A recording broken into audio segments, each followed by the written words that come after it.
Então, olá a todos, meu nome é Daniel Carvalho e hoje iniciaremos então um módulo sobre biodiversidade. Para iniciar, eu gostaria de fazer uma apresentação prévia sobre a minha pessoa. Então, eu sou biólogo formado pela Universidade Federal de Pelotas, atualmente mestre em Biologia Animal e pesquisador científico, doutorando do Programa de Pós-Graduação em Biologia Animal, fomentado pelo CNPq e fazendo parte como colaborador do Laboratório de Ecologia de Insetos da URGS. Então, eu preparei essa aula abordando 4 potenciais subtópicos. Vamos iniciar ela falando um pouquinho sobre o que é biodiversidade, falar posteriormente sobre as ações da biodiversidade, os impactos e perda da biodiversidade no planeta e alguns aspectos de conservação de biodiversidade. Mas, para deixar essa aula um pouquinho mais dinâmica, é importante que a gente tente se compreender onde a gente está localizado nessa grande cladograma da vida, nessa árvore filogenética, que é um termo que a gente utiliza dentro da biologia, para explicar as relações evolutivas que existem entre os organismos. Então, pergunto para vocês, onde será que onde estaria localizado nesse cladograma da vida o Homo sapiens, né, a nossa espécie? Para deixar mais explícito, então, nós estamos localizados ali dentro dos metazoários, próximos ali de todos os outros animais. E como vocês podem ver nessa imagem, todos esses filamentos externos ao redor dessa filogenia representam os outros organismos vivos do planeta. E nesse contexto, o que eu queria deixar claro nessa pequena dinâmica com vocês é que nós, como espécie Homo sapiens, humanos, fazemos parte de toda a diversidade de organismos vivos. Então, não somos uma espécie distinta dos outros animais ou outros vegetais, protistas e bactérias. Todos se originamos de um único ancestral que deu origem à vida no planeta Terra. Então, adentrando um pouquinho sobre o que é biodiversidade, o termo biodiversidade ele foi fundado inicialmente ali no final do século XX, especificamente na publicação do livro de Diversidade da Vida, do professor, infelizmente falecido, Edward Wilson, mas ele foi popularizado inicialmente com a Conferência da Rio 92, que foi popularizado a partir da explanação do termo para o meio da sociedade humana e que, de acordo com essa Conferência da Rio 92, que fundou a Convenção de Diversidade Biológica, a popular conhecida CDB, que, de acordo com o artigo 2 dessa convenção, ela define o termo biodiversidade como a variabilidade de organismos, de espécies e de ecossistemas e complexos ecológicos que estão no planeta Terra. Em termos de organismos e espécies, a variabilidade que esse termo define para dentro dos organismos refere-se diretamente à variação genética que existe dentro de uma determinada espécie. Então, a variação genética que existe dentro dos indivíduos que compõem uma espécie. E em termos de espécie, o termo biodiversidade refere-se, então, às diferentes espécies que estão presentes no planeta Terra. E nesse contexto, o termo biodiversidade ele é mais factível de ser compreendido abordando especificamente essas diferentes variedades de espécies que se tem no planeta Terra. Mas, além disso, como vocês puderam ver ao longo com o termo do que é biodiversidade de acordo com a CDB, a mesma, além de englobar espécies, ela engloba também o termo ecossistemas. Nesse sentido, a biodiversidade refere-se a ecossistemas como os diferentes tipos de ecossistemas que se tem dentro do planeta Terra. Mais especificamente, podemos dar o exemplo do Brasil, que se tem a presença de 6 grandes biomas, e esses distintos biomas referem-se, nesse sentido, aos diferentes componentes que formam a biodiversidade no planeta. E o ecossistema, nesse contexto, refere-se então à reunião que se tem entre as espécies que ocorrem em uma determinada área, que interagem entre si num determinado período, que compartilham e utilizam as condições e recursos que estão presentes nessa área, e nesse contexto, essa grande reunião de comunidades e condições e recursos formam os ecossistemas presentes no planeta Terra. Mas, como eu disse para vocês, é mais factível de compreender o que é biodiversidade, compreendendo então as diferentes espécies que se tem no planeta Terra. Isso é o que se define mais popularmente como biodiversidade. Então é válido se perguntar nesse contexto quantas espécies será que existem no planeta Terra como um todo. Bem, algumas estimativas mais recentes destacam então que aproximadamente tem um número de 8,7 milhões de espécies no planeta Terra, que obviamente estão distribuídas de diferentes maneiras no planeta. Se tem uma grande concentração da maior diversidade de espécies, na verdade, ela está concentrada mais na região tropical, próximo ali da linha do Equador, e a partir de quando a gente vai se distanciando dessa região tropical, se tem uma diminuição da diversidade de espécies. E em termos de Brasil, né, o que mais se aproxima da gente, o Brasil ele é tido hoje como o país mais biodiverso do planeta. De acordo com aquelas 8,7 milhões de espécies, só no Brasil estão presentes cerca de 10 a 15% de todas as espécies que ocorrem no planeta. E assim como no planeta como um todo, neste país se tem uma grande predominância em termos faunísticos da presença dos invertebrados, que são os grupos mais abundantes e mais diversos no país, seguidos dos vertebrados, e em termos de flora e fungo, as angiospermas são os organismos mais diversos neste país. E nesse contexto, agora já entramos então no nosso segundo tópico, abordando então algumas ações da biodiversidade, né, e funções da biodiversidade no planeta como um todo. Sabemos então que as espécies elas estão interagindo de diferentes maneiras entre si e estão associadas a outras espécies, sendo dependentes ou não das mesmas, e sabemos que essas espécies, quando estão associadas às outras, elas realizam diferentes serviços ecossistêmicos que inclusive são essenciais para a nossa própria presença no planeta Terra. Sabemos então, por exemplo, aqui eu trago alguns exemplos, por exemplo, de algumas formigas e aves que estão associadas com as plantas, especificamente com a alimentação das sementes, e por estarem associadas com essas sementes, servem como importantes organismos essenciais para o reflorestamento de florestas. Além disso, tem outros organismos, especificamente as abelhas, mas também alguns vertebrados e invertebrados, que por estarem associadas com as flores, elas estão associadas aos processos de polinização, sendo essenciais para algumas espécies de plantas para a reprodução e tendo uma visão mais, puxando mais para o nosso lado, sabemos que caso algumas espécies de insetos desapareçam, nossos alimentos utilizados rotineiramente no consumo nutricional da espécie humana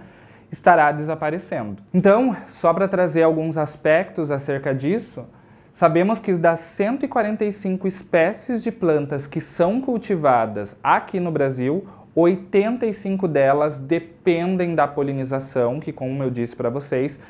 é um processo realizado especificamente pelos insetos, mas também por algumas aves e alguns mamíferos, no caso, alguns morcegos.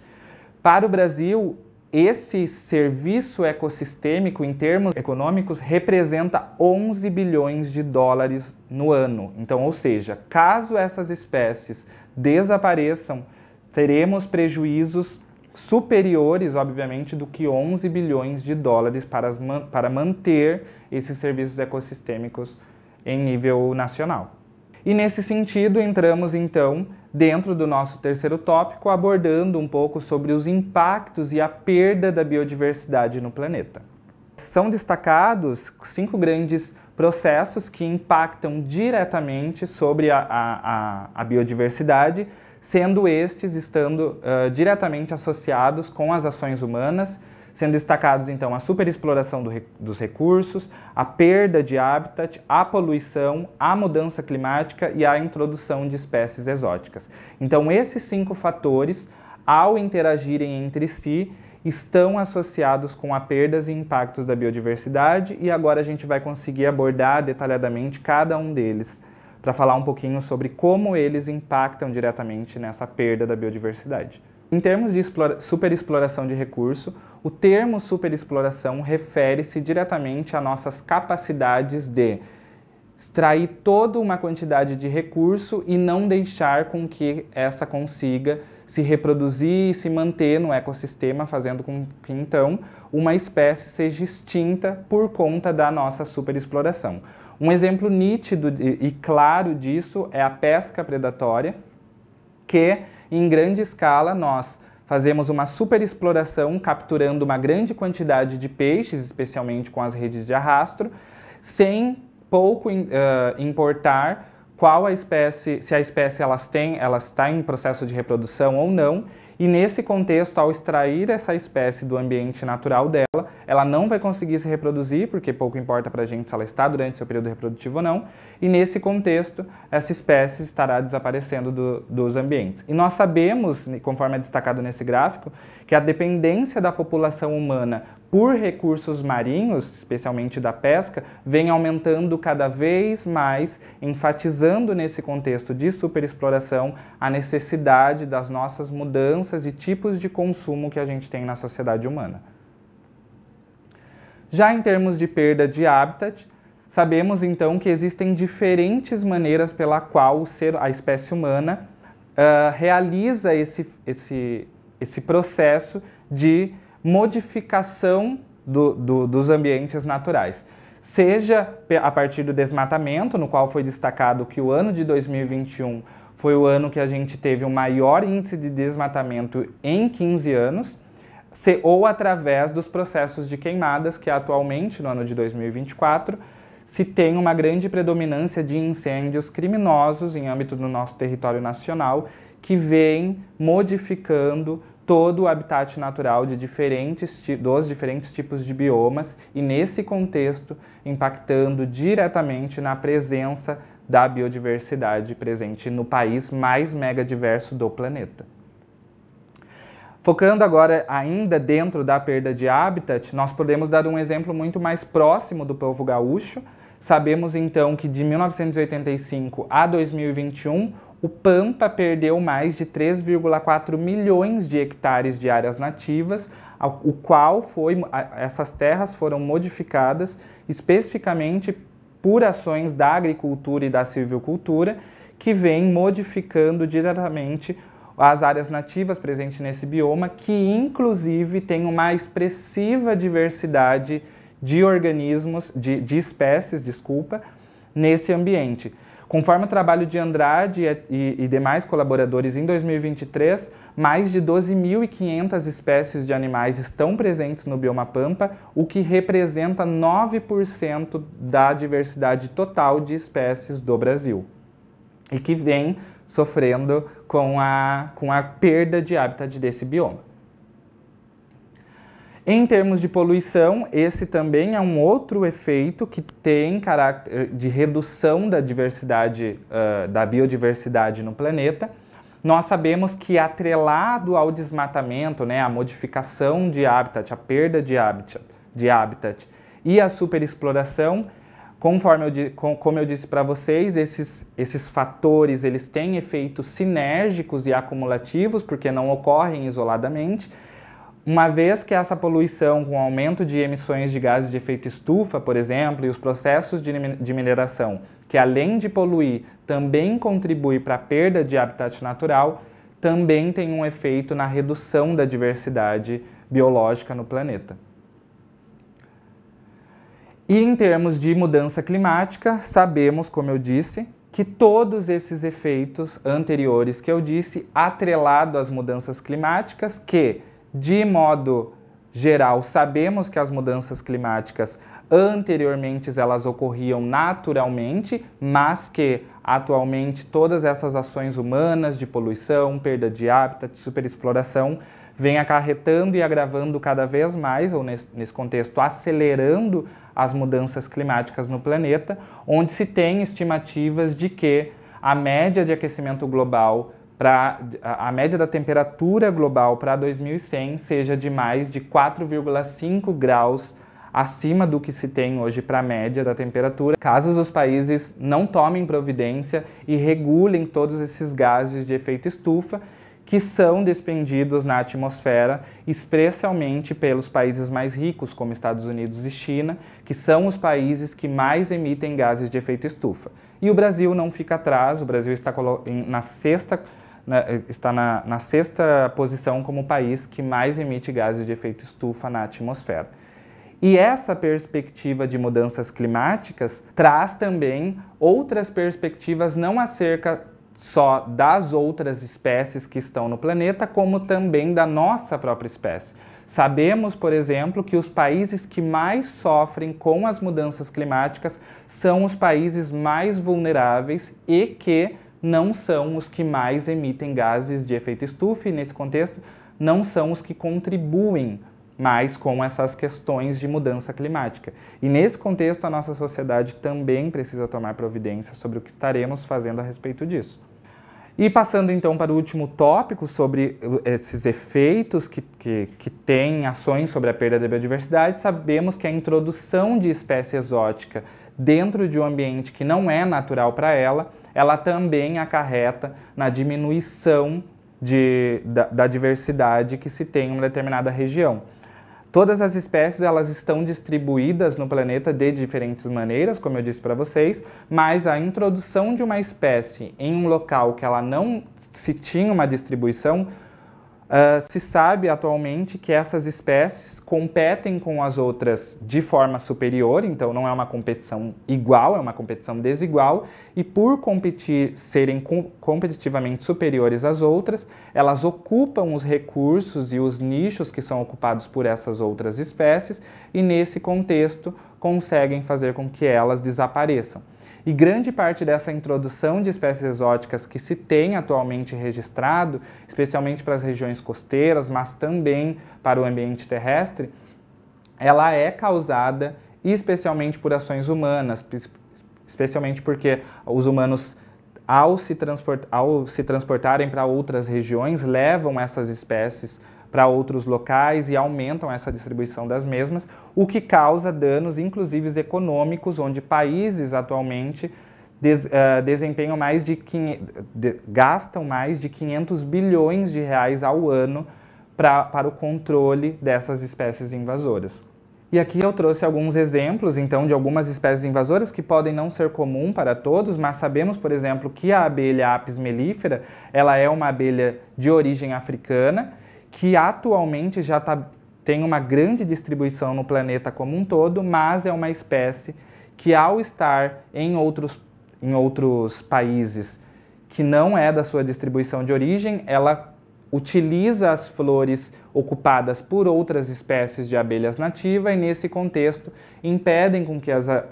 abelhas nativas utilizem o recurso disponível, afetando diretamente na conservação dessas espécies e diminuindo a abundância das mesmas e a presença dessa espécie nos seus habitats naturais. Além disso, sabemos, por exemplo, a Tapinoma melanocephalum, que é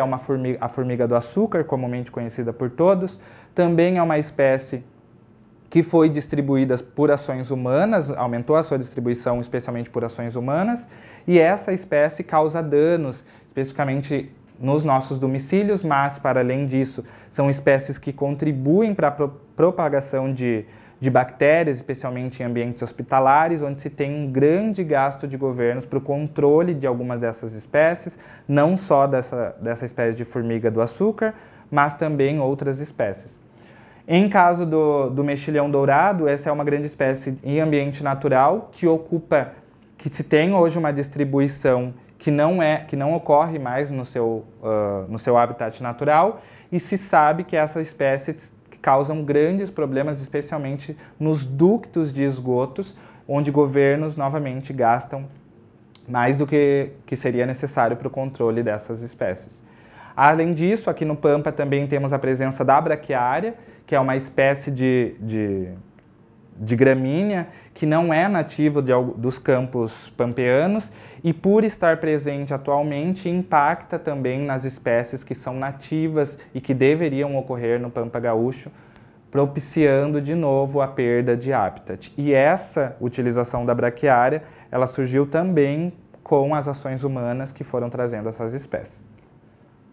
E agora eu trago outros dois exemplos que para muitos não pode ser muito comum, mas sabemos, por exemplo, que os nossos animais domésticos também são espécies exóticas, né? Elas estão bem distribuídas no planeta e que por conta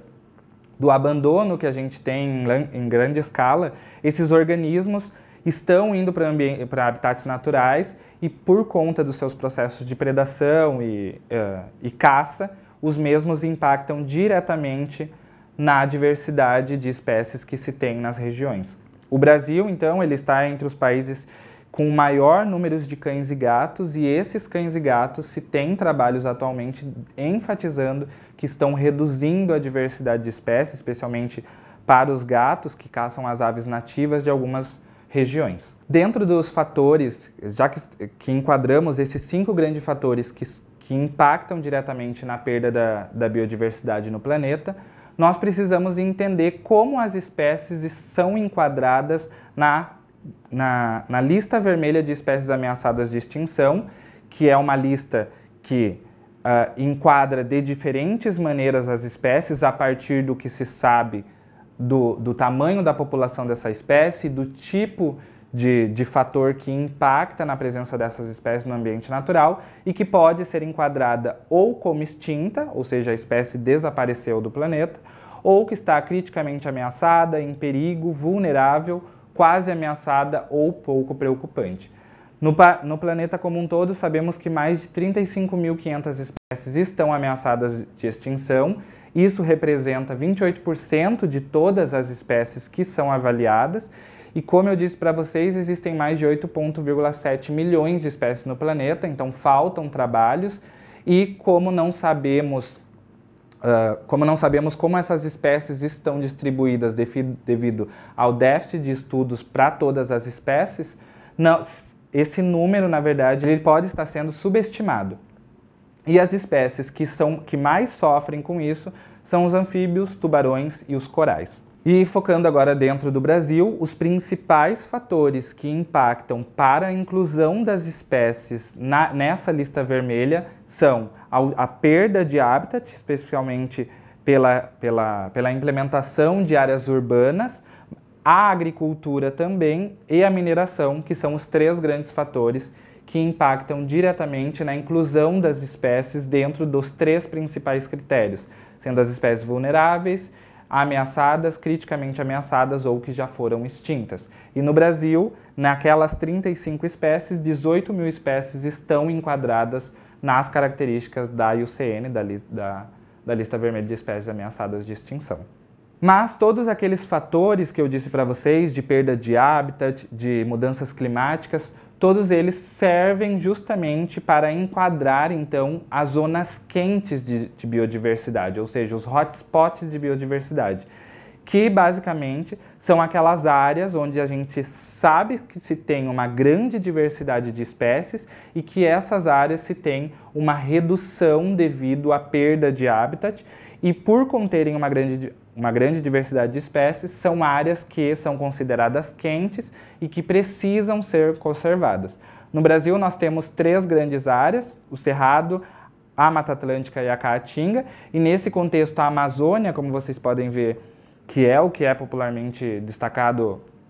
socialmente, ela não está enquadrada como um hotspot de biodiversidade, porque é um ambiente muito grande, a diversidade ela é muito grande, mas nós temos poucos estudos enfatizando como essa área está sendo impactada e como essas espécies estão distribuídas nessas áreas. E por isso não é uma área quente de biodiversidade. Mas no planeta como um todo, existem diferentes áreas que abarcam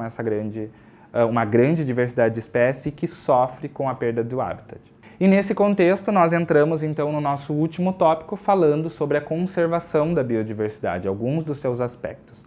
Então, sabemos que existem diferentes ações que a espécie humana poderia tomar para contribuir com que a biodiversidade se faça presente no planeta e aumente, inclusive, em abundância. Então, um dos principais pontos que nós, como seres humanos, precisamos fazer para que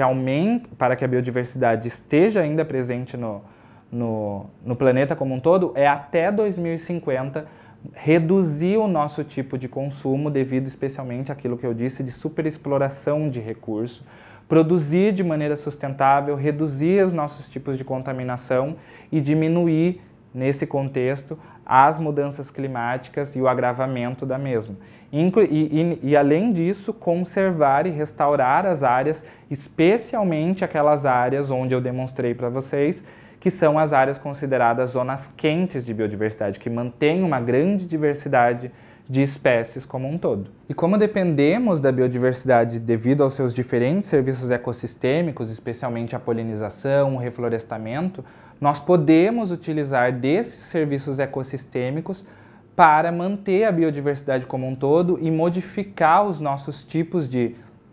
sistema de cultivo, os nossos tipos de consumo. Como eu disse para vocês, alguns insetos eles são considerados como controles biológicos, onde se sabe então que os mesmos, ao se alimentarem de outros insetos, realizam o controle daqueles insetos que são considerados pragas na agricultura. Então, nesse contexto, nós não precisaríamos, nesse sentido da utilização de uma grande quantidade de agrotóxico, mas existem de diferentes maneiras. Mas a principal que eu gostaria de destacar para vocês é que o nosso sistema econômico, de certa maneira, ele precisa ser modificado. A economia, o que se temos hoje, é uma economia linear que está destacada em justamente extrair, fabricar e descartar, onde não se sabe,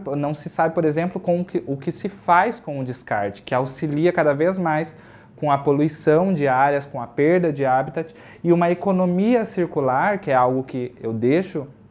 explícito aqui, que é válido uma leitura e uma busca desse conceito. A economia circular ela não se atém a essa economia linear de extração, utilização e descarte, mas ela tem esse fechamento de, além de descartar, a reutilização e a reciclagem desses dejetos que são